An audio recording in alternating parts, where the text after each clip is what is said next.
Es tagad parādīšu, kas ar kemperiem nav kārtībā, ko parasts cilvēks nesaprot, nezina. Kad pērkat kemperi, noteikti paskatieties uz šiem stūriem. Šeit, šajā gadījumā, mitrums ies iekšā un pēc kāda laika radīsies problēmas. Jāizvēlas tādas vietas, lai tās būtu viengabalainas.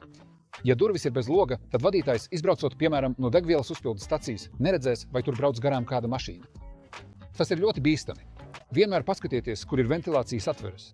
Ja tās ir ļoti zemu, un vienā no maniem kemperiem tās bija tieši tajā vietā. Tas dega kusa šajā vietā un var redzēt, cik zemu tas tur ir. Šis rokturis atveras un ūdens izplūst. Tas tā ir jau ilgu laiku. Es nezinu, cik gadus esmu šeit. Tur ir poga, tu to nospied un viss iztek. Arhaisks.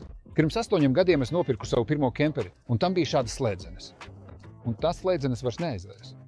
Redzi, viņi jau tā ir tik izlutināti. Dieva dēļ izvairieties no šādām slēdzenēm. Un redzi, šī ir pati siena neaizsargāta. Vadi vienkārši karājas, iedomājieties, te vadi karājas. Un šeit viss noteikti saplīsīs. Nežēlojiet laiku to sakārtot. Šī modeļa atkritumu tvertnes vienmēr šķirot savu šo vietu, un neviens tās nemaina. Otrs, redzat, šeit ir mazāk vietas, šeit vairāk, jo tās paliks šeit, un kad vilksiet ārā, viss izbirīs. Šāda modeļa atkritumu tvertnes neņemiet. Šeit, kur ir gāzes balons, ir visnedrošākā vieta. Ja avārija notiek šeit stūrī, tad gāze. Neņemiet. Vienmēr pērkat bagāžnieku ar atstarpēm, lai ūdens var notekēt. Jo, ja noliksiet kādu slapju lietu, ūdens notekēs un viss elpos. Tagad bagāžnieks ir hermētisks, viss pūst un pavasaris būs slikts. Iedomājieties, paņēmām, lai apsēstos palielinājā. Patiesībā te sākas purvs, un tas purvs ies visādās spraugās, sāks pūt vai kas tam līdzīgs. Neloģiski. Labos kemperos ir izveidotas nišas, kur salikt mantas, jo ir vieta, kā to izdarīt. Labiem kemperiem šeit ir stāvs ceļš. Pieminiet, ka jums būs viens stāvošs. Kā ar šo? Vai viņi uzglabās kartupeļu maisus? Nu, nē. Labiem kemperiem ir atbilstoša plānota atrašanās vieta. Piemēram, šī plīts, kas šeit tiek vilkta. Un šeit cilvēkam jau vajadzētu būt vietai, kur griezt, bet tagad viņam būs jāgriež šeit, kas būs ļoti neērti. Ir slikti, ka paceļ un nolaiž. Un šeit es nezinu, kāpēc šeit nav visur. Nav visur blīvs. Tā ir ļoti slikti. Man arī ir grūti.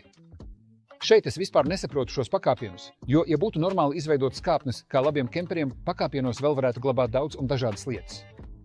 Labos kemperos apkure tiek izvadīta pa visu perimetru. Šim kemperim šeit nav siltuma, tāpēc te būs augsts.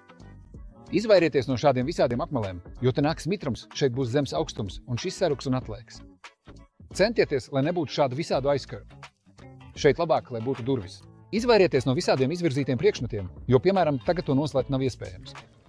Vai kāds var pakārties? Bērns var pakārties. Pie tik liela loga jābūt papildu vēja aizsargam.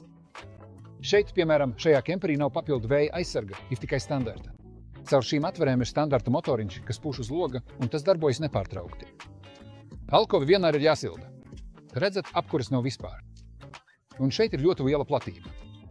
Un šeit būs ļoti, ļoti augsti. Un vēl nav restīša. Te uzkrāsies pelējums, kas nozīmē, ka tas būs slikti jūsu un jūsu bērnu veselībai. Šādas lietas tiešām kaitina. Nu, ar krāsni, ar acīm bērni. Nu, tam tā nevajadzētu būt. Šim kemperim nav dubultās grīdas, lai gan tā cena ir 84 000 eiro.